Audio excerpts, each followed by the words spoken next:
Hi friends, இன்றைக்கி நம்ம பார்க்க போகிறது அவர் பிலவ்டு சம்மரில் செகண்ட் எபிசோட் தான் பார்க்க போகிறோம்.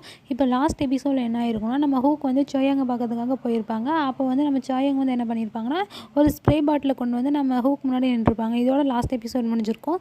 இப்போ ப்ரெசென்ட்டில் என்ன காட்டுறாங்கன்னா, இவங்க 2 பேருமே பாஸ்ட்டில் வந்து லவ் பண்ணியிருந்திருப்பாங்க, பிரேக்கப் ஆகிருக்கும். ரோட்டில் நடந்து வந்துட்டுருக்காரு. அப்போ அவங்க வீட்டு முன்னாடி ஒரு கார் நிற்கிது. இது என்னடா காரு நம்ம வீட்டு முன்னாடி நிற்கிது அப்படின்ற மாதிரி போய் பார்க்குறாங்க. அப்போ அதில் யார் இருக்காங்கன்னா, என்ஜே தான் இருக்காங்க. அவங்க என்ன கேட்குறாங்கன்னா, உன்னோட மொபைல் எங்கே அப்படின்ற மாதிரி கேட்குறாங்க. என்கிட்ட தான் இருக்குது, என்னாச்சு ஏன்னு கேட்கவும், இல்லை நான் உனக்கு மெசேஜ் பண்ணியிருந்தேன், ஆனால் நீ பார்த்துட்டு ரிப்ளை பண்ணவே இல்லை அப்படின்ற மாதிரி சொல்லவும், இல்லை எனக்கு வெளியே கொஞ்சம் ஒர்க் இருந்தது, அதனால தான் நான் அதை பார்த்துட்டு எதுவும் பண்ணல அப்படின்ற மாதிரி சொல்கிறாங்க. வீட்டுக்கு வந்து பண்ணிக்கலாம்னு நினச்சேன் அப்படின்றாங்க. ஓகே ஓகே அப்படின்ற மாதிரி என்ஜே சொல்கிறாங்க.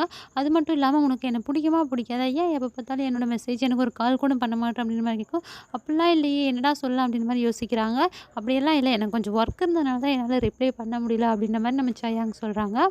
அடுத்து என்ஜே என்ன கேட்குறாங்கன்னா, என்னை பற்றி நீங்கள் என்ன நினைக்கிறீங்க அப்படின்ற மாதிரி கேட்கவும், நம்ம சயாங் என்ன சொல்கிறாருன்னா, இல்லை நீங்கள் வந்து பிரேவான ஒரு யூனிக்கான அப்படின்னு சொல்ல வராங்க. அதுக்குள்ளே ஓகே ஓகே எனக்கு ஒர்க் இருக்குது அப்படின்ற மாதிரி சொல்லிட்டு அவங்க ரொம்ப சீனை போட்டு அங்கேருந்து கிளம்புறாங்க.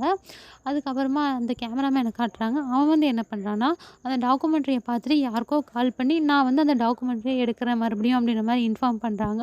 அதுக்கப்புறம் நம்ம சயாங்க தான் காட்டுறாங்க. அவர் எப்பவும் போல் படம் வரைஞ்சிட்ருக்காரு வீட்டில். அடுத்து நம்ம ஹூக்கை காட்டுறாங்க. அவங்க வந்து அவங்களோட வீட்டில் இருக்க எல்லா வேலையுமே பார்த்துட்ருக்காங்க ஒவ்வொன்றா. அடுத்து திரும்ப அந்த கேமராமேன் தான் காட்டுறாங்க. அவர் என்ன பண்ணுறாருன்னா, கால் பண்ணி ஹூக்குக்கு, திரும்ப நான் அந்த டாக்குமெண்ட்ரி எடுக்கலான்னு இருக்கேன், நீ தான் அதுக்கு வரணும் அப்படின்ற மாதிரி சொல்லுவோம். அவங்க வந்து ஷாக் ஆகுறாங்க, என்னடா நீ வளர்றியா அப்படின்ற மாதிரி. அதுக்கப்புறம் நம்ம சயாங் வீட்டுக்கு போகிறாரு. சயாங் வீட்டுக்கு போய் என்ன சொல்கிறாருன்னா, என்னடா காலங்காத்தால இங்கே வந்துட்டேன் அப்படின்ற மாதிரி அந்த சயாங் கேட்கவும், அதுக்கு கேமராமேன் என்ன சொல்கிறாருன்னா, இல்லை இல்லை நான் டாக்குமெண்ட்ரி ஒன்று எடுக்கலான்னு இருக்கேன் அப்படின்னு சொல்லுவேன். என்ன டாக்குமெண்ட்ரி, யாரை வச்சு எடுக்க போகிறேன் அப்படின்ற மாதிரி கேட்கும்.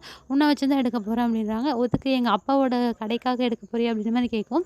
இல்லை இல்லை ஸ்கூல் லைஃப்பில் நம்ம எடுத்தோம்ல, உன்னையும் ஹூக்கையும் வச்சு அதே மாதிரி ஒரு டாக்குமெண்ட்ரியை திரும்ப எடுக்க போகிறோம் அப்படின்ற மாதிரி சொல்லுவோம். என்னடா காலங்காத்தால வந்து வம்பு பண்ணிகிட்ருக்கியா, தொல்லை பண்ணிகிட்ருக்கியா அப்படின்ற மாதிரிலாம் மிரட்டுறாரு. இல்லைடா நான் நிஜமாக தான் சொல்கிறேன், கண்டிப்பாக உங்களை வச்சு தான் எடுக்க போகிறேன் அப்படின்ற மாதிரி சொல்கிறாங்க. ஒரு வழியாக அவங்க 2 பேரையும் கன்வின்ஸ் பண்ணி டாக்குமெண்ட்ரி எடுக்கிற மாதிரி தான் நெக்ஸ்ட்டு காட்டுறாங்க.